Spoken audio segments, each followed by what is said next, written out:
हाय दोस्तों, आज हम फिर माइंड ऑफ बुक में आपके साथ आ गए हैं एक बहुत ही इंटरेस्टिंग बुक को लेके।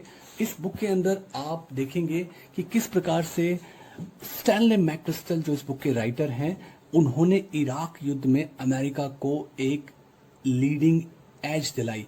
बहुत ही मजेदार बुक है। एक स्टोरी के थ्रू उन्होंने बताया कि किस तरीके से उन्होंने जो इराक के अंदर चेंजेस थे उनको अच्छी तरीके से हैंडल किया, और क्या क्या उन्होंने किया कि उन्होंने एक बहुत बड़ी 7,000 लोगों की एक टीम बनाई और वहां पर अमेरिका को जीत दिलाई। तो बहुत ही मजेदार किताब है। Be better to best, read with me, mind of books. और अगर आपने सब्सक्राइब नहीं किया हो तो प्लीज इसको सब्सक्राइब करें, लाइक करें और कमेंट्स में अगर कोई भी आपका सुझाव हो लिखें। तो team of teams by Stanley McChrystal. 2003 में जब अमेरिका इराक युद्ध शुरुआत कर रहा था तो शुरू में वहां उन्हें लगा कि एक कमजोर दुश्मन है और जिसके पास कम टेक्नोलॉजी वाले हथियार हैं, पर उस कमजोर और कम टेक हथियार वाले दुश्मन ने अमेरिका को काफी परेशान किया। इससे जो मिलिट्री लीडरशिप थी यूएसए के अंदर वो काफी परेशान थी। फिर उन्होंने कुछ ऐसा किया जो पहले वो अपने उस दुश्मन पे लोकली जिस एरिया में वो रहते थे दुश्मन, वहां पर हफ्ते में केवल 10 रेड्स करते थे।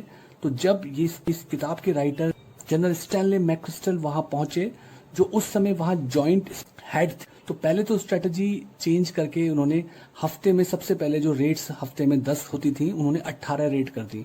और बाद में जब उन्होंने टीम ऑफ टीम्स बनाई जो हम इस किताब में डिस्कस करेंगे, तब उन्होंने हफ्ते में 300 रेड करनी शुरू कर दी, जो कि पहले से 17 गुना तेज काम करती थी। उनकी इफेक्टिविटी में कोई कमी नहीं आई। तो उन्होंने ये कैसे किया? तो बहुत सारे काम में जहाँ पे जब आप स्पीड के साथ काम करते हैं, काम में ढल जाते हैं, तो वो आपकी सफलता की कुंजी होती है। तो सबसे पहले जनरल मैकक्रिस्टल ने ये समझा कि उनकी जो सबसे बड़ी प्रॉब्लम थी कि इराक का जो माहौल था, जो नया वातावरण था, जहाँ पे यूएसए ने ऐसे वातावरण में कभी लड़ाई नहीं लड़ी थी, तो उस युद्ध शैली के हिसाब से, उस माहौल के हिसाब से ढलना है। क्योंकि अल कायदा एक नॉर्मल सेना नहीं थी। वो लोग आपस में बहुत जुड़े हुए थे, बहुत तेज तर्रार थे और उनकी बातें समझ में नहीं आती थी। वो ऐसे एक्सट्रीमिस्ट थे क्योंकि यूएस से पहले कभी ऐसे दुश्मन से लड़ा नहीं था। इसी बात को यूएसए की लीडरशिप अपनी असफलता का मेन फैक्टर मानती थी, क्योंकि वो एक रेगुलर आर्मी के साथ लड़ाई नहीं कर रहे हैं, कुछ छुपकर हमला करने वाले एक्सट्रीमिस्ट से वो लड़ाई कर रहे हैं। तो मैकक्रिस्टल ने इस बात को जल्दी समझा कि यहाँ टेक्नोलॉजी नहीं, यहाँ टास्क फोर्स के अंदर एक बेहतर टीम ऑफ टीम्स लाने की जरूरत है, सामंजस्य लाने की जरूरत है, तो उससे बात बनेगी। मिलिट्री में भी वैसा ही होता है जैसे कॉर्पोरेट्स में होता है कि मैनेजमेंट टॉप लीडरशिप से एक ऑर्डर आता है जो नीचे मैनेजर लेवल या उनके सुपरवाइजर लेवल लोगों तक जाता है, और बाद में वर्कर्स यानी कि जो आर्मी के नीचे सोल्जर्स होते हैं वहां तक ऑर्डर आते हैं और उसके हिसाब से काम करना होता है। तो अगर आप एक उद्योग चला रहे हैं, एक रेगुलर काम कर रहे हैं, तब तो ये काम अच्छे से स्केल अप होता है। पर यहाँ जो छापामार युद्ध चल रहा है वहाँ पर ये चीज़ काम नहीं कर पा रही थी, क्योंकि यहाँ पे जो ये रूल्स थे वो चेंज हो गए थे। तो इसको समझाने के लिए उन्होंने, राइटर बताते हैं कि क्या चीज़ कॉम्प्लिकेटेड थी और क्या कॉम्प्लेक्स थी। तो जैसे टेक्नोलॉजी है तो हम पिछले 10, 20, 50 सालों में चीज़ें ज़्यादा मात्रा में और ज़्यादा प्रिसीजन के साथ बनाने लगे हैं। पहले आपको लगेगा कि ऐसे आप ज़्यादा विश्वास के साथ इस जटिल टाइम में काम कर सकते हो, पर सच बात यह है कि इस नई टेक्नोलॉजी ने लाइफ को और ज़्यादा कॉम्प्लिकेटेड और कॉम्प्लेक्स बना दिया है। अब कॉम्प्लिकेटेड क्या है, इसको समझिए कि अगर एक कंप्यूटर के सॉफ्टवेयर को आप देखेंगे तो उसमें बहुत सारे पार्ट्स मिलके वो पूरा का पूरा सर्किट बनता है। तो शुरू में जब आप सीखते हैं तो आपको उस सर्किट के एक पार्ट के बारे में बताया जाता है कि उस सर्किट के इस पार्ट से क्या काम होता है, इसके कौन कौन से पार्ट्स होते हैं, और फिर इसका दूसरे वाले पार्ट से क्या रिलेशनशिप होती है। तो जब अगर आपका कंप्यूटर का हार्डवेयर सिस्टम खराब होगा, तो अगर आपको हर पार्ट के अलग अलग काम के बारे में पता होगा तो आप उस पार्ट को बदल कर ठीक कर सकते हैं। दूसरी बात कि कई बार क्या होता है कि जीव जंतुओं में जो हमारा इकोसिस्टम है, वहाँ पर हम लोग आपस में एक दूसरे से बहुत गहरे जुड़े हुए होते हैं। हर चीज़ जो है एक दूसरे के ऊपर निर्भर होती है, हम अकेले ही सारी चीज़ें नहीं कर सकते हैं। तो ये ऐसा ही सिस्टम जो था वहाँ पे होने की ज़रूरत थी कि इस कॉम्प्लेक्स एनवायरनमेंट में हम आपस में मिलजुल के काम कर पाएँ। तो इस कॉम्प्लिकेटेड और कॉम्प्लेक्स सिस्टम के अंदर जहाँ आपस में मिलजुल के कॉम्प्लेक्स और कॉम्प्लिकेटेड काम करना था, तो उन्होंने कैसे किया?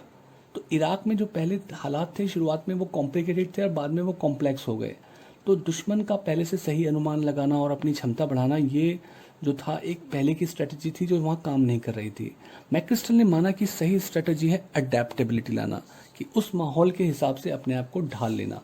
तो उन्होंने देखा कि रियल सिचुएशन में जब आप हो, फाइट के बीच में हो, तो वहाँ कैसे रिस्पॉन्ड करें। तो उन्होंने एक ऐसा ऑर्गेनाइजेशन बनाया जो ये काम कर सके। देखिए, मिलिट्री में नॉर्मली हर जगह एक ही चीज़ होती है कि ऑर्डर टॉप से आते हैं, टॉप बॉस ऑर्डर देते हैं और नीचे वाले लोगों को फॉलो करना होता है। पर मैकक्रिस्टल ने एक ग्राउंड लेवल टीम बनाई जो रियल टाइम में उस सिचुएशन में जानती हो कि उसका पर्पस क्या है, गोल क्या है, और उसको रियल टाइम में वो डिसाइड कर सके, इम्प्रोवाइज कर सके अपने डिसीजन को अगर ज़रूरत पड़े तो, और आपस में एक दूसरे के कोऑर्डिनेशन से काम कर सके। तो इस चीज़ को करने के लिए दो चीज़ों की ज़रूरत थी। पहला था कि आपके पास एक स्ट्रॉन्ग पर्पस होना चाहिए कि आप ये काम क्यों कर रहे हैं, और आपस में टीम के लोगों के बीच में ट्रस्ट होना चाहिए। तो कन्वेंशनल कमांड सिस्टम में आपको सीनियर के ऑर्डर सुनने होते हैं और बस उसके ऊपर आपको जाके काम करना होता है। पर इस नए सिस्टम में ग्राउंड लेवल टीम ग्राउंड पे डिसाइड करती थी कि उनको क्या करना है, और आपस में मिलके वो डिसीजन लेते थे। तो ये जो आपस में राइटर बताते हैं कि नेवी सील्स की जो ट्रेनिंग होती है यूएसए में, उसके अंदर एक हेल वीक होता है, बहुत ही खतरनाक, बहुत ही टफेस्ट ट्रेनिंग होती है, जहाँ पे आपका उनका पर्पस होता है कि एक सुपर सोल्जर्स को बनाना है। तो इस ट्रेनिंग में क्या करते हैं कि सारे के सारे टीम मेंबर्स आपस में एक दूसरे के साथ मिल के एक टास्क को पूरा करते हैं, जिससे उनके बीच में एज ए टीम ट्रस्ट आ जाता है। तो ये ट्रस्ट लाना एक मैकक्रिस्टल के लिए चैलेंज था कि छोटी टीम्स के अंदर तो ट्रस्ट ऐसे करके लाया जा सकता है, पर आपको यहाँ 25 लोगों के बीच में ट्रस्ट नहीं लाना था, 100 लोगों के बीच में नहीं लाना। क्रिस्टल की जो टीम थी वो 7,000 लोगों की थी। तो सॉल्यूशन उन्होंने निकाला कि हमें टीम ऑफ टीम्स बनाना है, कि पहले एक टीम को सिखाना है और बाद में सारी टीमों को आपस में इंटीग्रेट करना है। यही टीम ऑफ टीम्स का कंसेप्ट था। तो एक ऐसी टीम जहाँ आपस में समन्वय हो, और दो लोगों के बीच में जैसे समन्वय होता है, तो ऐसा करने के लिए उन्होंने ये नहीं किया कि हर टीम का हर आदमी दूसरी टीम में जाए, एक दूसरे को जाने पहचाने और आपस में दोस्ताना व्यवहार करे। उन्होंने किया कैसे? तो इसमें अप्रोच थी कि किसी व्यक्ति या सिस्टम को पहले तो ये पता है कि उनका पर्पस क्या है। हर टीम को ये जानना बहुत ज़रूरी था कि हर टीम कैसे काम करेगी, किसकी क्या रिस्पॉन्सिबिलिटी होगी, वो पता होना बहुत ज़रूरी है। फिर दूसरे शब्दों में उन्होंने इस कॉन्सेप्ट के बारे में बताया कि जैसे नॉर्मली जब आर्मी, किसी भी आर्मी में एक ऑपरेशनल मीटिंग होती है या इंटेलिजेंस ब्रीफ होते हैं, तो इसमें क्या होता है कि सारी की सारी लीडरशिप जो है वो वहाँ पे आके ट्रेडिशनल वे में एक बॉस बताता है और सारे सोल्जर सुनते हैं, और उनको चाहे बात समझ में आए या ना आए, उन्हें बस ऑर्डर फॉलो करना होता है। पर मैकक्रिस्टल ने ऐसा नहीं किया। उन्होंने इस मीटिंग में पहली बात तो सबकी हाजिरी, अटेंडेंस को कंपलसरी बनाया। इस सेशन को वन वे ट्रैफिक नहीं, इसको क्वेश्चन आंसर सेशन बनाया। और इस मीटिंग को हज़ारों लोग अटेंड करते थे, वो भी हफ्ते में 6 दिन बिना फेल हुए। और इससे क्या हुआ कि सारी की सारी टीम्स जब उस कॉमन मीटिंग में आती थी तो सब सारे के सारे सब्जेक्ट्स को समझने लगे। जैसा उनकी सीनियर लीडरशिप उनकी कॉम्प्लेक्सिटी जानती थी, तो बाकी टीम के हर मेंबर को समझ में आने लगा कि हम ये क्यों कर रहे हैं, पर्पस क्लियर हो गया। तो इससे वो सारे के सारे लोग रियल टाइम में उस प्रॉब्लम को सॉल्व करने लगे। इस मीटिंग के बाहर जब वो रेड करने जाते थे और वहाँ पे डिसीज़न उनके ऊपर छोड़ा जाता था, तो वो लोग डिसीज़न सही से लेने लगे। इसके बाद आपस में संबंध बनाने के लिए, तो मैकक्रिस्टल ने टीम में संबंध बनाने के लिए एक लाइजनिंग प्रोग्राम चलाया। उसमें नॉर्मली कन्वेंशनली होता था कि एक रिटायर्ड से व्यक्ति को एक दूसरी टीम में कुछ समय के लिए भेज देते थे और वो वहाँ कुछ समय रहकर वापस आ जाते थे। पर मैकक्रिस्टल ने यहाँ ऐसा नहीं किया। उन्होंने हर टीम के सबसे बेस्ट बंदे को दूसरी टीम में भेजा। तो वो बेस्ट बंदा गया, उसने आपस में उस टीम के साथ बहुत ही जल्दी दोस्ताना संबंध बना लिए। उनका कॉमन गोल था कि दुश्मन को ख़त्म करना है। तो इससे क्या हुआ कि जब टीम ऑफ टीम्स मिलती थी तो उस हर टीम के अंदर एक कॉमन बंदा होता था जिसे दूसरी पूरी टीम जानती थी। तो इससे उनके बीच में आपस में संबंध बहुत इजीली और बहुत जल्दी बन गए। इसके बाद अगर आप सही टाइम पे सही डिसीजन नहीं ले पाएंगे तो सारे के सारे एफर्ट्स बेकार हैं। ये उन्होंने कैसे किया? तो मैकक्रिस्टल जब रात को किसी भी मिशन की ब्रीफिंग होती थी, वो जाते ज़रूर थे, पर वहाँ जाके वो सिर्फ रबर स्टैम्प की तरह खड़े हो जाते थे।